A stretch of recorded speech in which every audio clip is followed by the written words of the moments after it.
श्री स्वामी समर्थ प्रेक्षकांनो, आजपासून तुम्हाला ठरलं तर मग मालिकेबरोबरच नवी मालिका मी सावित्रीबाई ज्योतिराव फुले या मालिकेचे प्रोमो रिव्ह्यूज पाहायला मिळतील। त्यामुळे चॅनलला प्लीज सबस्क्राईब करा।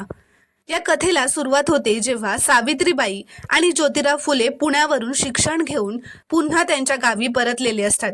मुलींना शिक्षण मिळावं म्हणून गावातही शिक्षण सुरू करतात, पण गावातल्यांना मात्र हे मान्य नसतं। आता ज्योतिराव फुले यांच्या घरात सावित्रीबाईंना मूल होणार नसतं म्हणून तिच्या सासरचे ज्योतिरावांचं दुसरं लग्न लावायला निघालेले असतात, पण ज्योतिरावांचा या गोष्टीला विरोध असतो। तेव्हा ज्योतिरावांची आई सावित्रीला म्हणते, सावित्री, आता तूच सांग बाई तुझ्या नवऱ्याला मला सवत आणा म्हणून।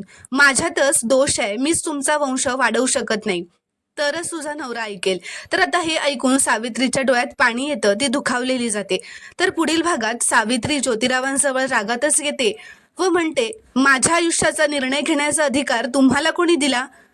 जीभ कशी जळली नाही तुमची? खबरदार पुन्हा असं काही बोलाल तर इथे दुसरीकडे आता रस्त्यात एक नवजात बाळ कोणीतरी ठेवलेलं असतं। गावातील जे अधिकारी असतात ते म्हणतात, कुणाच्या घरचं पाप आहे हे? तर आता सावित्री त्या बाळाला उचलून घेते। ज्योतिराव विचारतात, सावित्री, तुमच्या डोळ्यात पाणी? तर सावित्री म्हणते, बाळाला कुशीत घेतलं आणि आईचीच आठवण झाली। तर प्रेक्षकांनो, पुढील भागात सावित्री या बाळाला दत्तक घेणार का आणि सावित्रीच्या या निर्णयाला तिच्या घरातले आणि गावातील लोक मान्यता देणार की विरोध करणार हे आपल्याला पुढील भागातच पाहायला मिळेल। त्यामुळे आता पुढील भाग खूपच रोमांचक ठरणार आहे। व्हिडिओ आवडल्यास एक लाईक नक्की करा।